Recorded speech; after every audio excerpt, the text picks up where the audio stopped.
Muli po ay isa pong mapagpalang gabi po sa atin mga kapatid at tayo po ay mag-umpisa na mag-alay sa Panginoon ng mga awiting papuri po bilang ating paghahanda sa ating pong Bible study. Awitin po natin ito pong Ako ay iyo o Panginoon.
paglilingkod nang ako ay magusto ng matatag na pagtitiwala at sa iyo'y sumunod. Pinabig mo ako, O Jesus, sa dinamatyan mo krus. Nilapit mo ngayon, O Panginoon, sa dugo mong dumalong. May kalaliman ng iyong pag-ibig na di ko pa malilimutan. Ngunit ang ilog ay kung natawid, saka ko mababati. Ilapit mo ako, O Jesus, sa dinamatyan mong krus. Ilapit mo ngayon, O Panginoon, sa dugo mong dumalong. Purihin po ang Diyos sa ating pong inawit at siguro minsan pa po tayong umawit po. Awitin po natin kung saan ako akayin.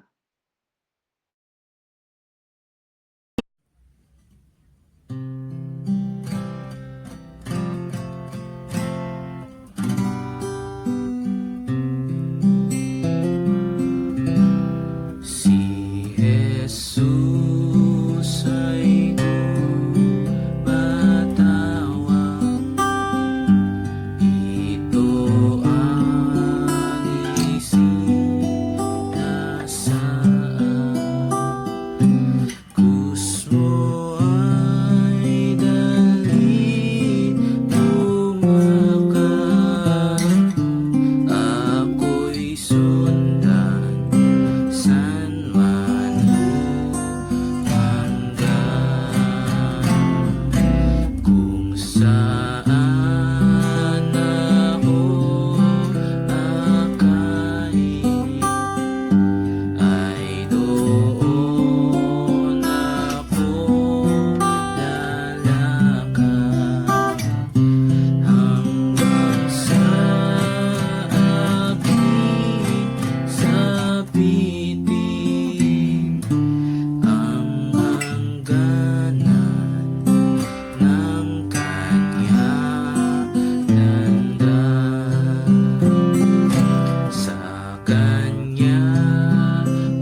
Sa Diyos po ang lahat po ng kaluwalhatian sa ating pong mga inawit at ngayon po tayo po ay manalangin. Hingin po natin kay Brother Abel po na pangunahan po tayo sa opening prayer. Sige po, tayo po ay manalangin. Amang banal, dakila at makapangyarihan po sa lahat, muli kami po ay nagpupuri at nagpapasalamat sa mabiyayang oras na ibinigay po sa bawat isa po sa amin. Maraming salamat din po sa maghapon, sa pag-iingat po sa bawat isa po sa amin. At patuloy po ang dalangin po namin nawa ay pangunahan at gabayan din po sa aming pong pag-aaral, pagbubulay ng mga salita sa mga oras pong ito. Ganon din po, inihiling din po namin na pangunahan at nawa ay wala pong maging hadlang. Buksan mo ang aming mga puso't isipan upang matunghayan ang hiwaga ng iyong mga salita. At ganon din po na ang iyong nagagamitin, patuloy na dalangin po namin na gabayan at pangunahan at nawa ay bigyan din po ng katalinuhan upang sa gayon malaya na may pahayag ang iyong mga salita. Ganon din po ang aming pong internet connection, nawa ay wala rin pong maging hadlang at patuloy na maging malinaw po ang aming internet para malinaw po naming maintindihan ang iyong pong mga salita. At sa mga kapatid po namin na dadatnan po ng iyong pong mga salita, nawa ay maging gabay din po ito, ilaw, upang sa gayon ay magamit din po sa amin pong buhay bilang mananampalataya. Muli, sa inyo po namin pinagkakatiwala ang mga sandaling oras po ito upang sa gayon ay tunay nga na magamit po ito sa amin pong buhay bilang mga anak mo. Binabalik po namin ng mataas na papuri, pasasalamat sa dakilang pangalan lang po ng aming Panginoong Yesus. Amen. Maraming salamat po Brother Abel sa prayer po. At ngayon po mga kapatid, nakikita ko po na halos kumpleto na po tayo sa ating pong Google Meet at marahil tayo po ay mag-uumpisa na, ihanda na po natin ang ating pong puso't isipan sa pagpapatuloy po natin ng pag-aaral po sa mga salita ng Diyos. Bibigay ko po kay Brother Wilson po para po sa ating Bible study.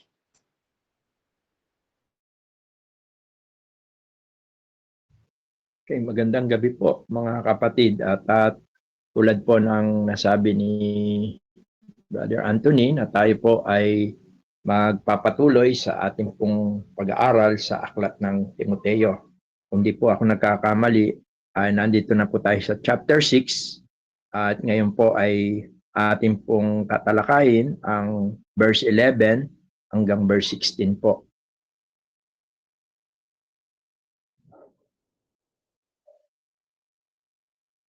At ganito po ang ating mababasa.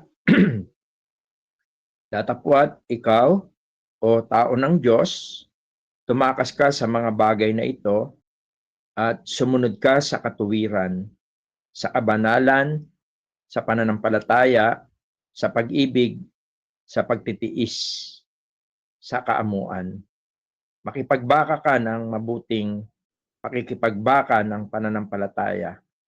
Manang ka sa buhay na walang hanggan, na dito'y tinawag ka at ipahayag mong mabuti, ipinahayag mo ang mabuting pagpapahayag sa harapan ng maraming mga saksi. Ipinagbibiling ko sa iyo sa paningin ng Diyos na bumuhay sa lahat ng mga bagay at ni Kristo Jesus na sa harapan ni Poncio Pilato ay sumaksi ng mabuting pagpapahayag. Natuparin mo ang utos na walang dungis, walang kapintasan, hanggang sa pagpapakita ng ating Panginoong Jesucristo, na sa kanyang kapanahunan ay ipinahayag siya na mapalad at tanging makapangyarihan, hari ng mga hari at Panginoon ng mga Panginoon. Verse 16, na siya lamang ang walang kamatayan, na nananahan sa liwanag na di malapitan, na di nakita ng sino mang tao o makikita man. Sumakanya nawa ang kapurihan at paghaharing walang hanggan, siya nawa. Pagpalain po ng Diyos ang kanyang mga salita at marahil po tayo po ay muling manalangin. Ama, salamat po sa oras na muli mo pong ibinigay po sa amin. Itinuturing po namin isang biyaya ang kami po ay magkaroon ng Bible study online. Sa kabila ng physically kami po ay magkakahiwalay, ay minamarapat mo po na magkaisa po kami sa espiritu sa pagbibigay po ng oras sa ganitong mga pagkakataon. Sapagkat alam po namin ang kahalagahan po nito sa aming buhay bilang mga anak mo. Ang iyong mga salita. Hindi lamang sa iyong mga salita kami ay naliwanagan at sumampalataya at naligtas. Kundi sa iyong mga salita rin, maaari kaming lalago sa aming pagkakilala po sa inyo. Ang sa ganon ay lubos na ikaw po ay aming makilala, maranasan ang iyong kagandang loob sa aming araw-araw na pamumuhay.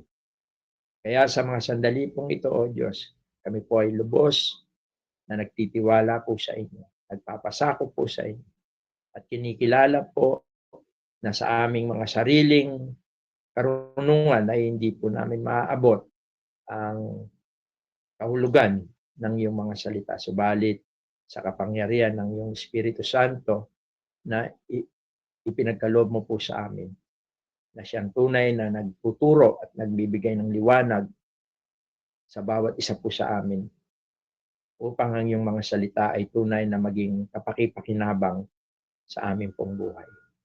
Pagpalain mo po ang bawat tahanan, pagpalain mo po ang bawat kapatiran. At ang lahat po ng ito ay aming samot dalangin sa makapangyarihang pangalan po ng iyong bugtong na anak na si Jesus. Amen. Huli po ay magandang gabi.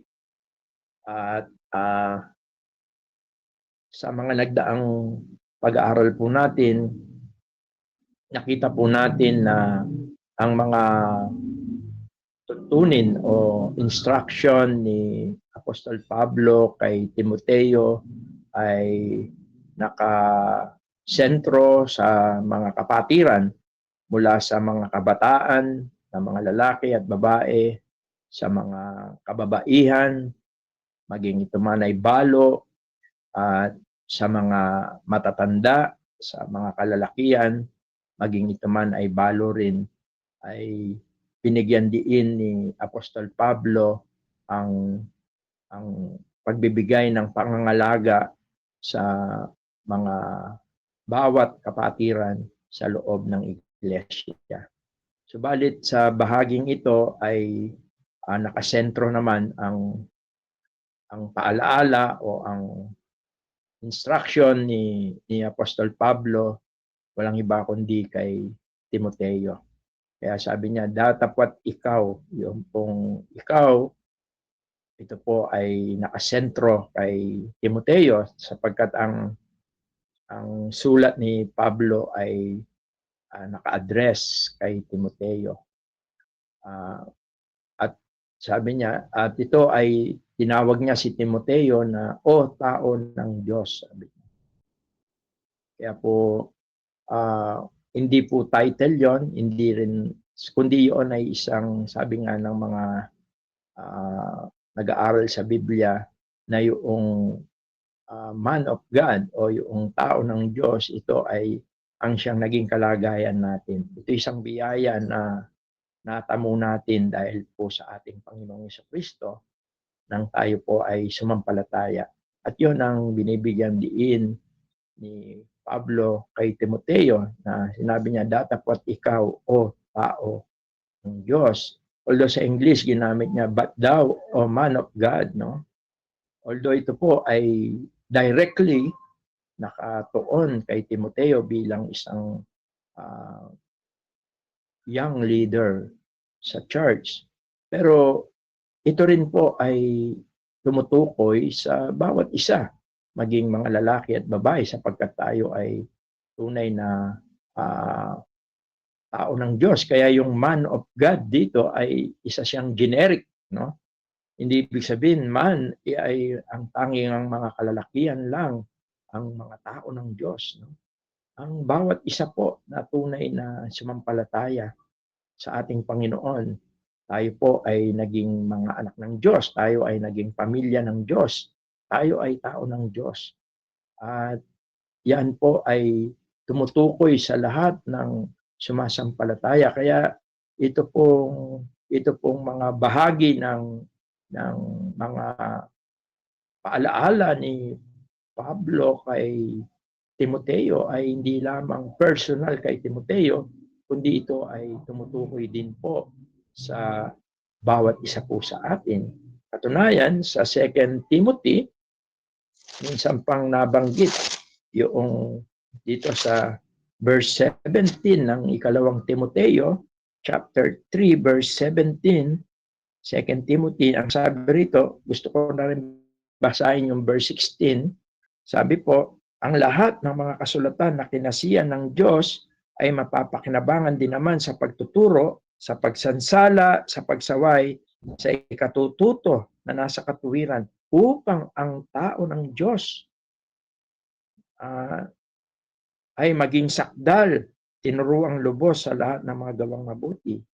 That the man of God, muli po ito ay nabanggit dito, although ito tulad po ng aking nabanggit kanina, ito ay tumutukoy kay Timoteo, subalit ito ay hindi limited kay Timoteo, kundi sa lahat ng mga tunay na sumampalataya. Tayo ay mga tao ng Diyos. Maging lalaki at babae, tayo po ay man of God. No? Although yung salitang man dito ay sinabi ko nga generic, no? At ito ay tumutukoy po sa bawat mananampalataya. Sabi niya that the man of God may be perfect. At yung perfect po dito does not mean yung sinless, hindi nagkakamali, kundi bagkus yung perfect sa Bible, alam natin na ang tinutukoy niyan ay yung matured, nagmamatured, lumalago. Yan po ang tinutukoy dito ni Pablo na maging sakdal. Sabi niya, tinuruang lubos sa lahat ng mga gawang mabuti. At alam natin na ang pangunahing sangkap ng Diyos para tayo ay maging sakdal o mag-matured sa ating pananampalataya ay walang iba kundi ang salita ng Diyos. Kaya ito'y pinaalaala ni Pablo na napakahalaga na makita ni Timoteo na kailangan siyang patuloy na lumago sa kanyang pananampalataya bilang tao ng Diyos. At yan po ang isa sa mga layunin din ng Diyos sa buhay natin, na tayo ay lumago. At kung babalikan po natin yung verse 11, nagbigay ng ilang mga tuntunin si Pablo sa paglago o sa pagiging matured o pagiging karapat-dapat sa Panginoon. Una, sabi niya, dito sa verse 11, tumakas ka sa mga bagay na ito. Although sa English, ginamit niya yung salitang, but thou, O man of God, flee these things. Binigyan niya ng kung yung mga false teachers, ang gusto nila ay kayamanan, no? O yung napag-aralan natin noong nakaraan, yung pag-ibig sa salapi at iba pang mga bagay na nahuhulog sila sa mga tukso. Sabi niya, lumayo ka doon. Yun ang isang bagay na sinasabi ni Pablo. Yung word na flee. Although sa Bible, yung flee ay mayroong dalawang meaning. Yung isa is negative meaning sapagkat kumbaga, minsan may mga bagay na tinatakasan tayo. Yun yung tumakas, no? May tinatakasan tayo. Hindi maganda yon na yung mga obligasyon, mga minsan may tinatakasan tayo mga bagay, hindi po maganda yon. That is a negative aspect.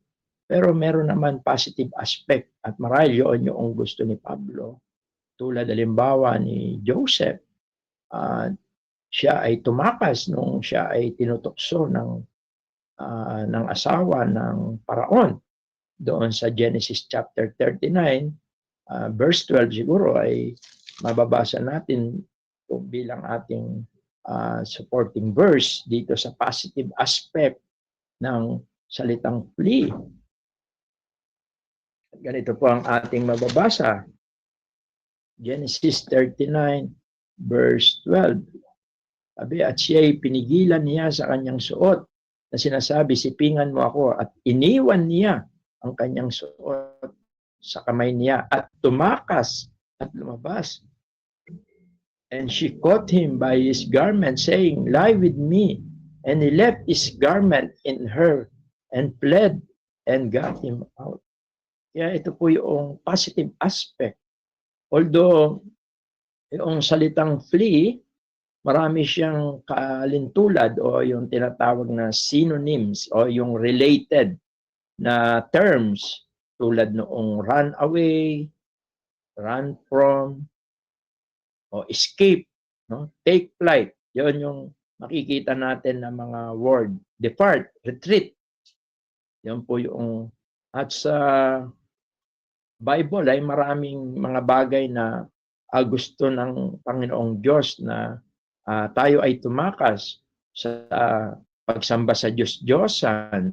Doon sa 1 Corinthians chapter 10, verse 14, sinasabi ron na dapat hindi po tayo nako-compromise sa bagay na ito. 1 Corinthians 10, verse 14, mahalaga na lumayo tayo sa pagsamba o sa mga idolatry. Sabi niya, kaya mga minamahal ko, magsitakas kayo sa pagsamba sa Diyos-Diyosan. Kaya po, ito ay mga positive aspect na ninanais ng Diyos na lumayo o tumakas. Although yung salitang tumakas ito ay agaran na gawin sapagkat may panganib. Yun po yung salita katulad ni Haring David nung siya ay tangkain na patayin, no, ni King Saul. Sa 1 Samuel chapter 19 verse 10 ay siya ay tumakas. So minsan yung pagtakas ay isang matalinong pagpapasya. At ito, ang salitang pagtakas, ito ay mabilisan na paggawa. Sapagkat kung hindi, tayo ay mapapahamak. Kaya ang tinutukoy ni Pablo dito kay Timoteo na kung babalikan natin, although marami pang mga bagay na kailangan tayong tumakas, no? Agaran na paglayo. Tulad dito kay Timoteo, mayroon siya mga bagay na ano yung mga bagay na tinuran ni Pablo na layuan niya bilang isang kabataan. Kung titingnan natin, sabi niya, tumakas ka sa mga bagay na ito, sumunod ka sa katuwiran, sa kabanalan. Yung kung pagpapalayo niya rito, yung mga immorality, no, yung pag-ibig siya sa lapi, yung youthful lust. Yun yung mga, kung titingnan natin, yun yung mga sinasabi ni Pablo kay Timoteo. At ito ay mapanganib. Kaya siya ay actually hindi siya, ito ay bilin, no? Sabi doon sa verse 13, ipinagbibiling ko sa iyo sa paningin ng Diyos. Ito ay mga I give the charge, para siyang isang military na terms na ginamit dito, yung salitang charge. Sapagkat ito ay mapanganib para kay Timoteo. At hindi lang po kay Timoteo, tulad po ng aking nabanggit kanina, yung salitang flee, ito po ay mapanganib sa bawat isa po sa atin. Ang sanlibutan, ang pag-ibig sa salapi, ang materialismo ay isang mapanganib na bagay na kinakaharap ng bawat Kristiyano na dapat po nating takasan. Ibig sabihin, mabilis. Yung salitang flee ay isang mabilis na pagpapasya, sapagkat yan po ay mayroong kaakibat na yung delaying ay may kaakibat na maaari tayong malunod, o sabihin natin na makompromise, o kaya ay hindi na makaalis sa bagay na yon. Kaya yan yung nais ni Apostol Pablo kay Timoteo. At dito sa verse 5 ng 1 Timothy, parang sabi niya, ito yung mga chapter 6 verse 5. Ginamit niya rito yung withdraw thyself. Sabi niya, perverse, disputing of men of corrupt, pagtataltalan ng mga taong masasama, ang pag-iisip at salat sa katotohanan, na nagsisipag-akala na ang kabanalan ay paraan ng pakinabang. Sabi po rito, no? Sabi niya sa English, perverse, disputing of men of corrupt minds, and destitute of the truth, supposing the gain is godliness. From such, withdraw thyself. Sabi po niya, no? Dito sa English, withdraw. Isa rin yun, yung flee. Lumayo. Layuan ang mga ganitong mga bagay. May mga bagay na kailangan tayong sundin, pero may mga bagay tayo po na kailangan na talikuran, takasan, lalo-lalo na po ang mga bagay na binanggit ni Pablo dito, yung pag-ibig sa salapi at mga iba pang mga bagay. Katulad noong mga binasa natin, yung idolatry sa 1 Corinthians 6:18. Ang sabi rito, mga bagay na kailangan nating takasan. 1 Corinthians 6:18.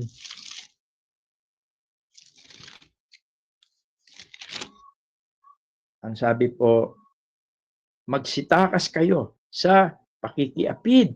Lahat ng kasalanang gawin ng mga tao ay nasa labas ng katawan. Ngunit ang gumagawa ng pakikiapid ay nagkakasala laban sa kanyang sariling katawan. Yung not only idolatry, even yung fornication o adultery. Sabi niya sa English, flee fornication. Pakikiapid.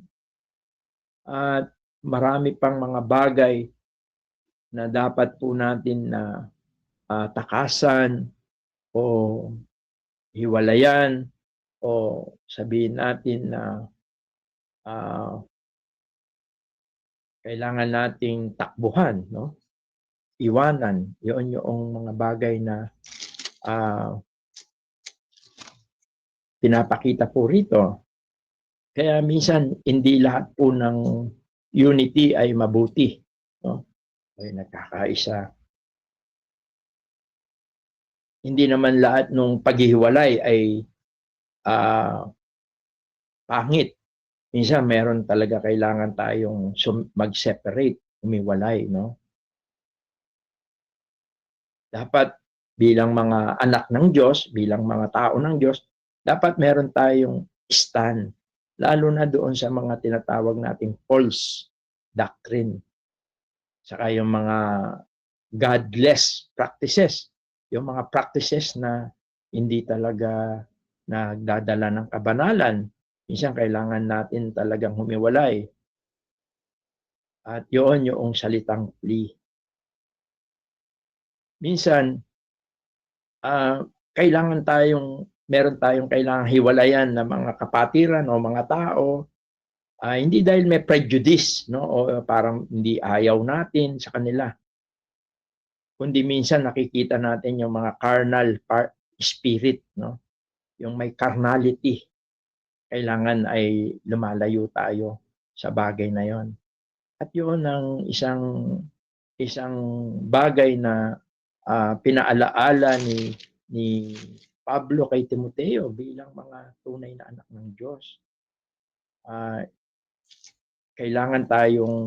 Meron tayong kailangan, parang sinasabi niya, mag-stand ka, Timoteo. Kaya lang, sometimes, madali tayong ma-attract sa mga bagay na, lalo na, in terms of loving, pagmamahal sa salapi. Minsan nako-compromise ang mga believers because of money. Kaya ito po yung isang bagay na makikita natin na bilang isang tao ng Diyos ay yung salitang flee these things. Pero hindi natatapos doon. Kailangan pagka tumatakas ka sa mga bagay na mali, to make it sure na ikaw ay mag-grow, ang sabi niya, follow. Kaya actually 3 F po itong ating tatalakayin na ito. Sabi niya, and follow after righteousness.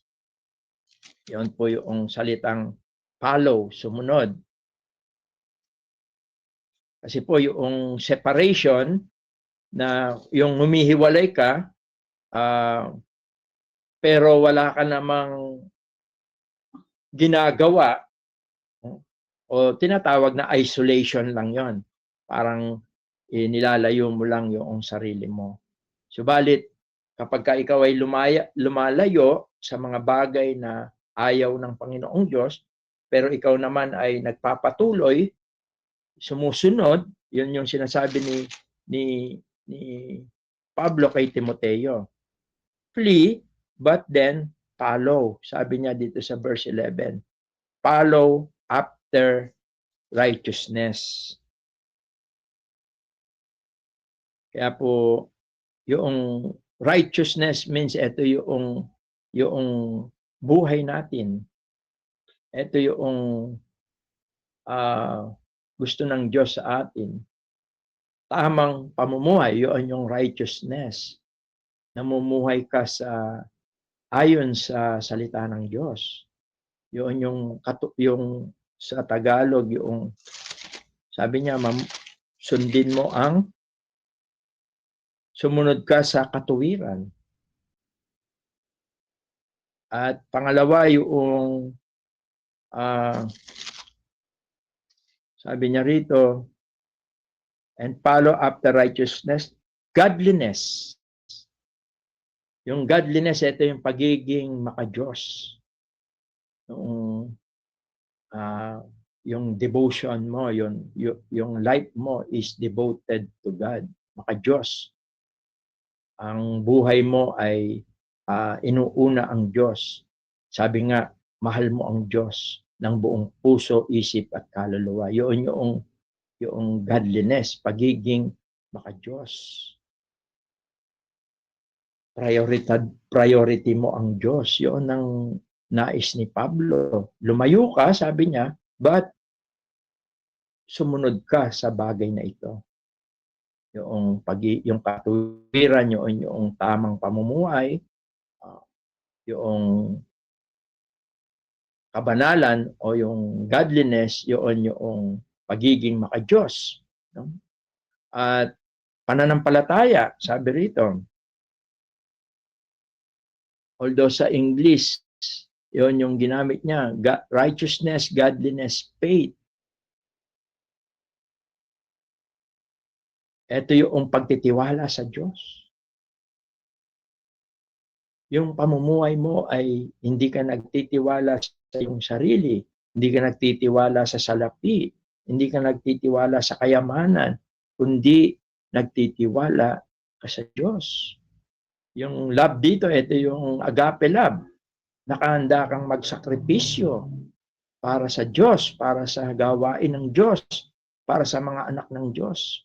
Yun yung pag-ibig na tinutukoy dito ni Apostol Pablo. Yung patience, no? O nakahanda kang magtiis. Pagtitiis, yun yung patience. At ito, kung minsan sa paglilingkod ay mayroon dapat ng pagtitiis. Ito yung hindi ibig sabihin nito yung inaayaan mo, no?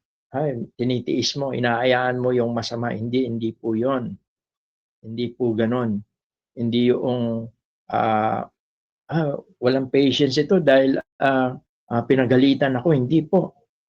Ang masama, ang mali ay kailangan pong itinutuwid. Hindi po 'yun yung ibig sabihin dito.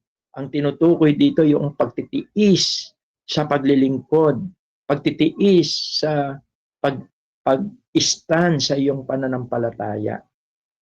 Yun po yung nais na ni Pablo na dapat naman na sundin ng mga anak ng Diyos o ng mga tao ng Diyos o partikular si Timoteo bilang isang leader ng Diyos. No? Yung meekness, kababaang loob. Ayan. Sabi rito, yung meekness is not weakness. Ito ay, sabi nga, but instead is power under control. Yun yung meekness, katulad ng ating Panginoon. At minsan ginagamit din yung salitang gentleness.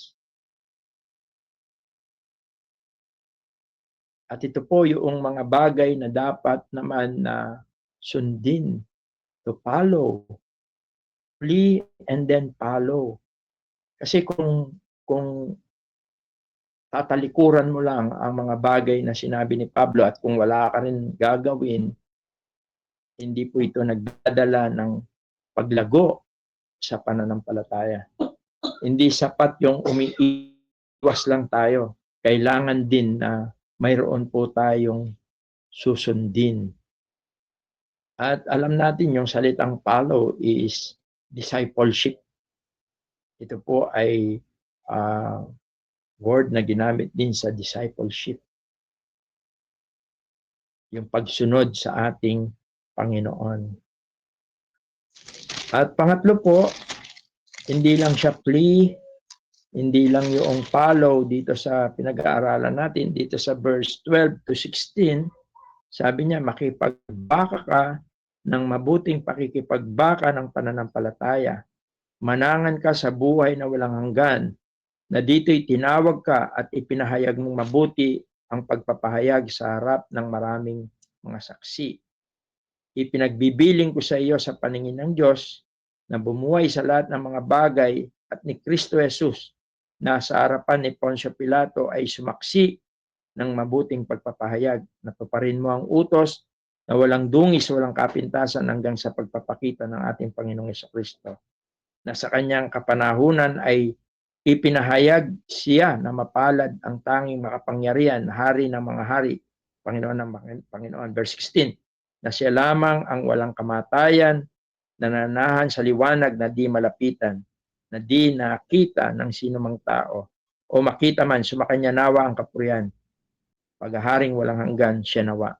Yung salitang fight, sabi po, fight the good fight of faith.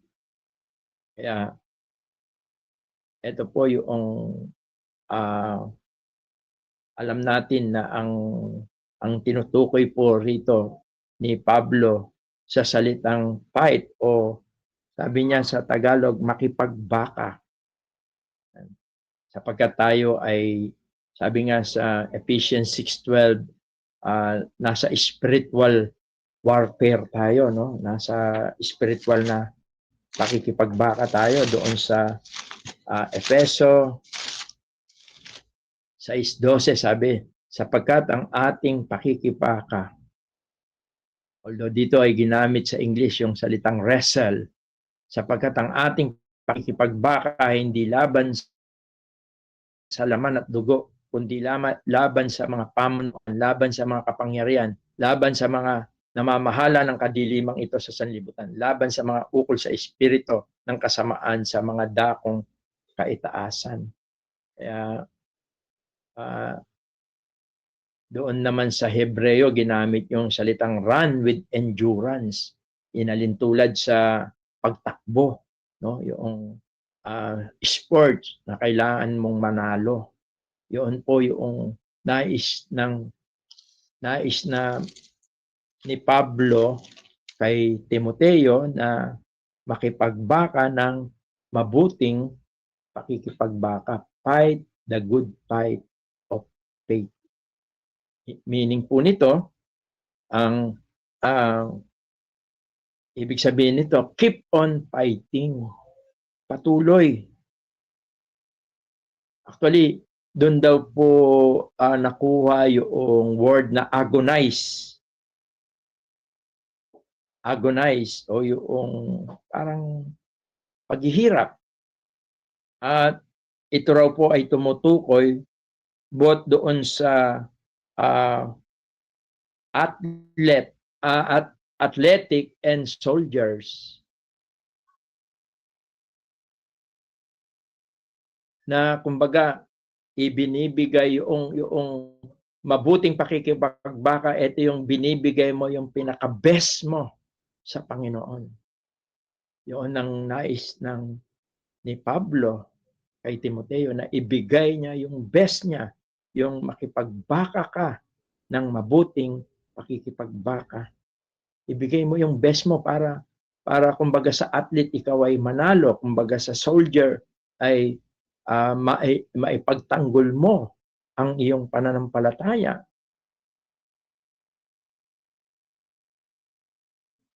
Kaya doon sa 2 Timothy, sabi ni Pablo kay Timoteo, sabi niya, nakipagbaka ako ng mabuting pakikipagbaka, natapos ko na ang aking takbo, iningatan ko ang pananampalataya. Kaya both yung to accomplish and to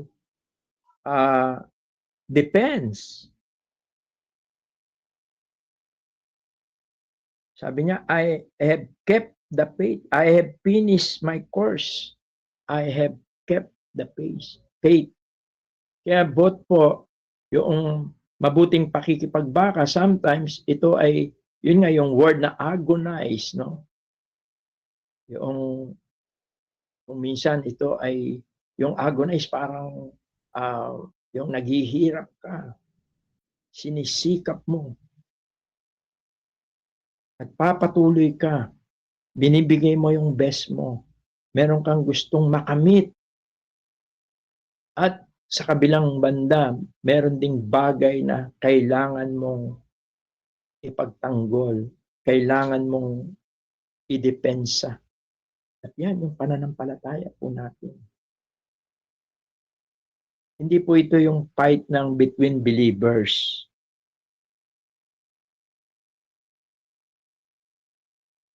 At napakaganda po na masumpungan sa tao ng Diyos yung both na nagpapatuloy ka, nagsisikap ka, nagiging tapat ka sa pakikipagbaka. At nagbigay din si Pablo kay Timoteo ng mga encouragement dito sa bagay na ito, upang sa kabila ng mga pagtitiis, sa kabila ng mga paghihirap bilang isang anak ng Diyos, bilang isang tao ng Diyos, nagbigay siya ng mga encouragement. Number 1, sabi niya, kung babalikan natin yung 1 Timothy chapter 6, sabi niya, makipagbaka ka ng mabuting pakikipagbaka ng pananampalataya. Manangan ka sa buhay na walang hanggan. Kumbaga, ito yung dapat nating tignan. Maari kasi po sa ating pananampalataya, sa ating paninindigan, sa ating paglilingkod, sa ating pagtitiis, minsan po, totoo, wala tayong makikita o mararamdaman na magbibigay ng encouragement sa atin na mula rito sa lupa. Sa akin pong karanasan din ganon. Puro discouragement. Kaya hindi mo dapat isaalang-alang ang iyong paninindigan, pananampalataya, paglilingkod sa Panginoon sa mga bagay lang dito sa lupa. Minsan wala kang makikitang ganon. Pero kung itutuon mo ang iyong pananalig at pagtitiwala doon sa buhay na walang hanggan, doon sa langit, doon tunay na mayroong nagmumula na encouragement. Sabi nga sa Hebreo 6:10, ang Diyos ay hindi liko upang limutin ng iyong mga gawa at ang iyong pag-ibig na ipinakita sa mga banal. Yun lahat. Pagka itinoon mo doon sa buhay na walang hanggan, yun yung encouragement. Dito sa lupa, minsan wala. Minsan discouragement. Minsan mga pag-iisip ng masama at kung ano-ano pa na mga akusasyon na maaari mong tanggapin sa mga tao,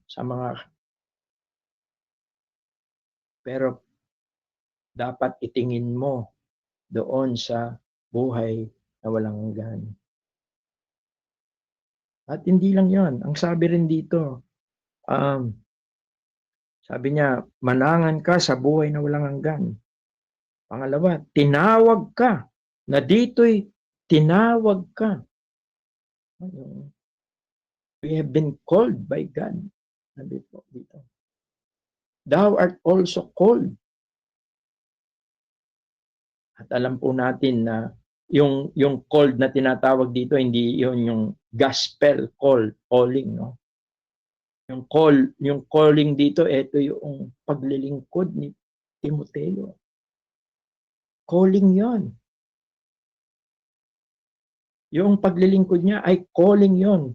Tinawag siya ng Diyos. Kaya noong si Isaiah, sabi niya, sino ang isusugo ko? Sabi ng Panginoong Diyos sa panahon ni Isaiah, sa Isaiah 6. Here I am, Lord, send me, sabi niya. Tinawag siya ng Diyos.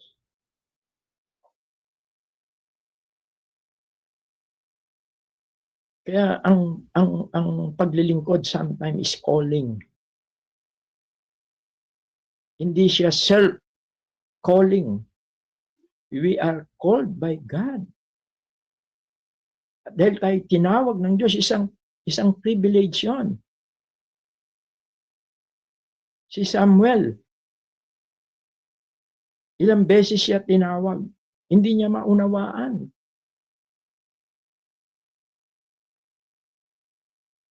It is a privilege.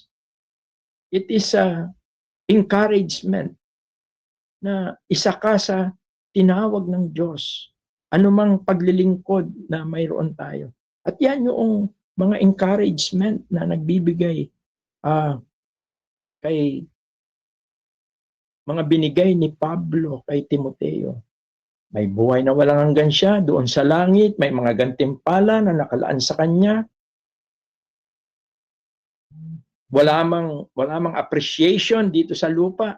At least doon sa langit, mayroong nag-appreciate na nakakakita maging ng laman ng ating mga puso sa ating paglilingkod. At tinawag ka, sabi niya. At dito'y tinawag ka. At isang encouragement pa na sabi niya rito, dito sa verse 13, sabi niya, ipinagbiling ko sa iyo sa paningin ng Diyos na bumuhay sa lahat ng mga bagay at ni Kristo Jesus nasa harapan ni Poncio Pilato ay sumaksi ng mabuting pagpapahayag.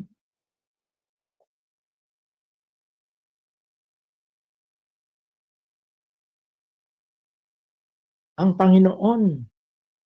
Panginoong Yesus, sabi niya rito, pinagbibilin ko sa iyo sa paningin ng Diyos na bumubuhay sa lahat ng mga bagay. At ni Kristo Jesus na sa harapan ni Poncio Pilato ay sumaksi ng mabuting pagpapahayag. Kumbaga parang nakakabahagi ka doon sa ginawa ng ating Panginoon.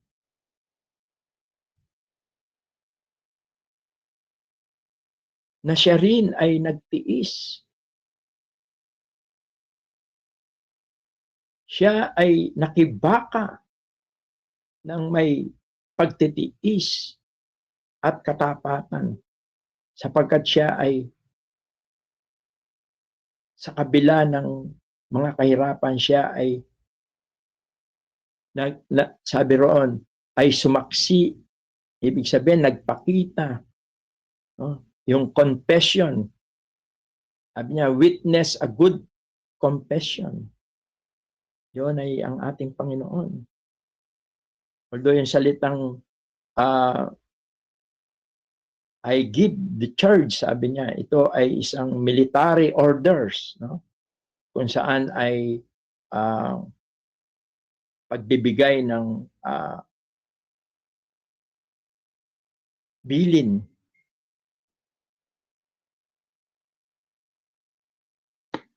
At dito sa verse 14, sabi niya, natuparin mo ang utos na walang dungis, walang kapintasan, hanggang sa pagpapakita ng ating Panginoon.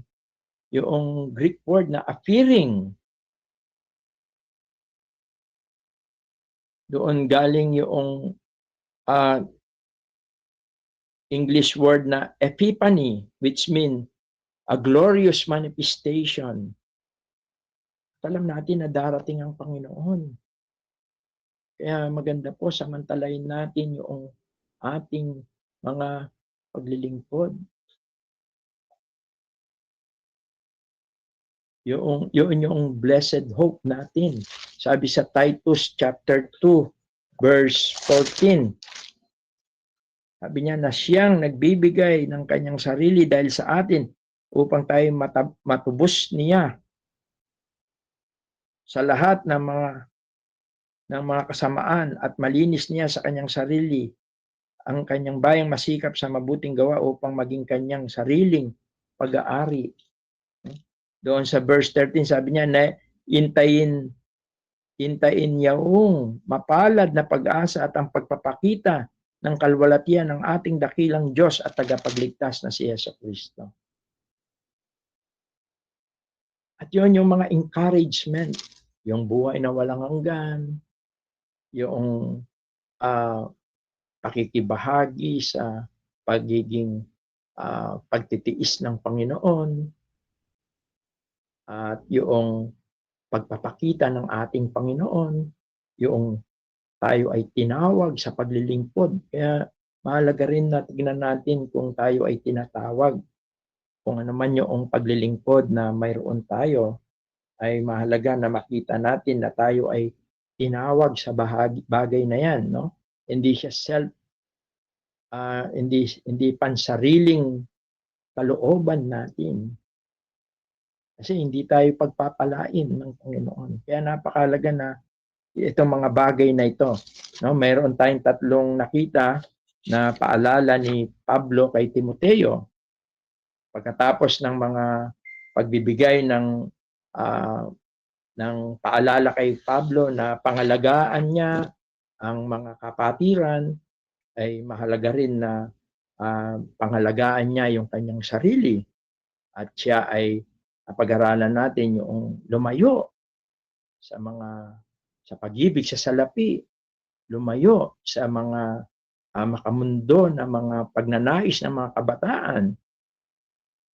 At pangalawa ay sundin niya yung katuwiran, yung pamumuhay na nakalulugod sa Panginoon, at yung pagiging maka-Diyos, yung devoted niya, yung buhay niya ay inilalaan sa Diyos, yung kanyang pag-ibig sa Diyos, yung pag-ibig sa puso, sa isip, no? At sa buong kaluluwa, yon yung dedikasyon sa Diyos, pagiging maka-Diyos.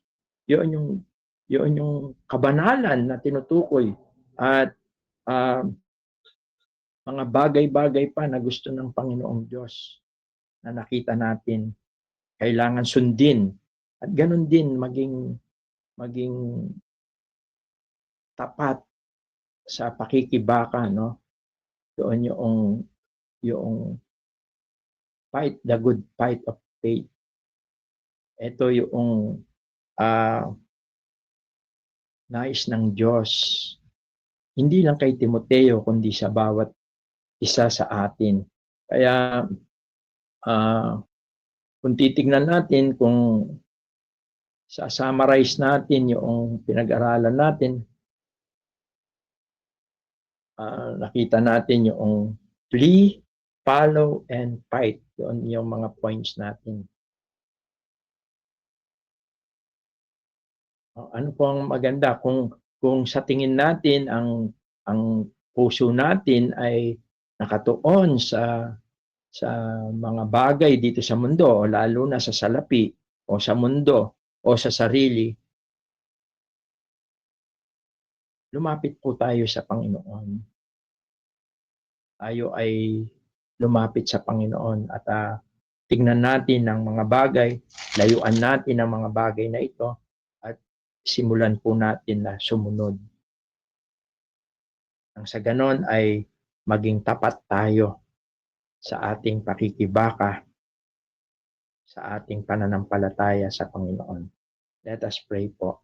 Ama, salamat po sa gabing ito. Salamat po sa iyong mga salita. Nakita po namin na nais mo na kami po ay lumago sa aming pananampalataya bilang mga anak mo, tulad ng mga bagay na pinaalaala ni Pablo kay Timoteo ay mga paalaala din sa amin.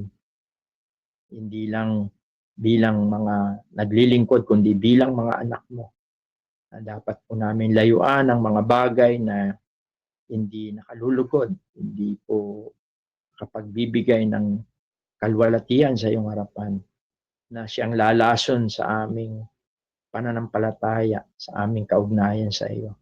Tulungan mo kami na manindigan at lumayo sa mga bagay na hindi kanais-nais, at bagkus kami po ay sumunod sa pagiging matuwid na pamumuhay.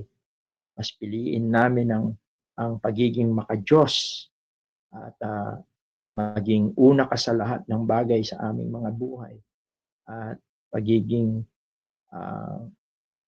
mapagtiwala sa lahat ng pagkakataon, matiisin, maamo bilang mga anak mo, nang sa ganon ay makibaka kami ng may katapatan sa aming pakikipagbaka. Nang sa ganon kami ay magwagi sa mga tukso, sa mga gawa ng dyablo, at kami ay makapanindigan sa aming pananampalataya upang kami maging tapat, maging makipagbaka kami ng may katapatan sa aming mga pananampalataya. Salamat po, O Diyos, sa gabing ito. Salamat sa iyong mga salita. Nawa ito po ay magsilbing paalaala din sa bawat isa po sa amin. Nang sa ganon ay lubusan naming maranasan ang paglago ng aming pananampalataya, lalong-lalo na mula sa iyong mga salita. Ang lahat po ng ito ay aming samot dalangin sa makapangyarihang pangalan po ng iyong bugtong na anak na si Jesus. Amen. Evening, at kung meron po tayong mga question, or ibalik ko muna po sa ating MC, kay Brother Anthony po.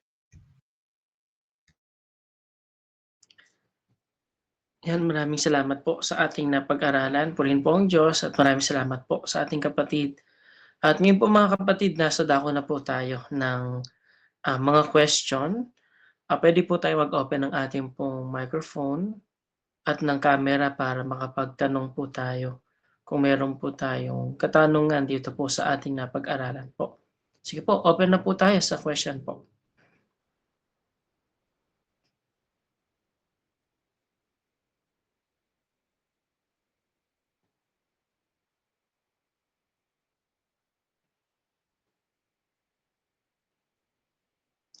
Sige po, mga kapatid, samantalin po natin ng pagkakataon kung meron po tayong katanungan po ay pwede na po tayong makapagtanong.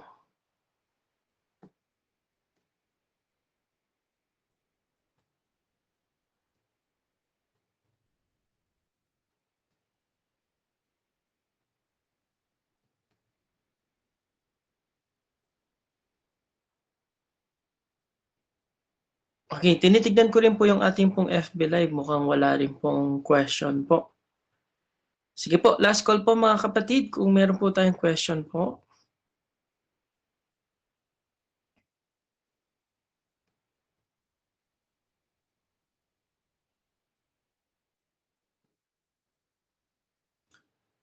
Okay, sige po. Siguro yung silent po natin, ito po ay patunay po na at tayo po ay naintindihan natin yung ating pong mga napag-aralan at nawa po tunay nga pong naging hamon po ito sa bawat isa po sa atin. Kagaya po ng points ng ating kapatid, flee, follow, and fight po. Sige po mga kapatid, ngayon po sa ating pong closing prayer, hingin po natin kay Brother Chris na pangunahan po tayo. Sige po, tayo na lahat ay manalangin. Ama naming Diyos na dakila, banal at makapangyarihan po sa lahat. Ama, patuloy ka namin pinupuri at pinapasalamatan po. Lalo na po sa nagdaang oras po sa pag-aaral po namin ng iyong mga salita. Salamat po sa inyong mga salitang nahayag, lalo na po sa aming kapatid na inyong ginamit. Salamat po sa karunungan na pinagkaloob niyo po sa kanya at naihayag po niya ng maayos at malinaw po ang iyong mga salita. Panggalangin po namin, Ama, na patuloy niyo po siyang i-bless physically at spiritually upang patuloy niyo po siyang magamit na maghayag ng mga aral po. Hindi po, Ama, salamat po sa paalala po sa amin, lalo na po sa inyong mga salita na nahayag na kami po ay lumago sa aming pananampalataya po. Hindi po sa mga puntos po na nahayag na kami po ay lumayo, lalo na po sa mga bagay na hindi kalooban ninyo. Hindi po kami din po ay lumaban ng may buong pananampalataya. Hindi po, Ama, ay dalangin po namin na ito po ay maging hamon po sa bawat isa po sa amin, na kami po ay lumakad po sa iyong kalooban at hindi po sa aming mga sariling kalakasan. At nabayan mo po ang bawat isa po sa amin, ipalain mo po ang bawat isa, maging kami po ay nagkakahiwalay, maging ang pagtulog po namin ay sa inyo po namin pinagkakatulog. Ingatan mo po kami at nabayan mo po kami at ito po ay aming itinataas at dinadalangin. Sa dakila at makapangyarihan pangalan lamang po ang bugto na si Kristo Jesus. Amen. Good evening.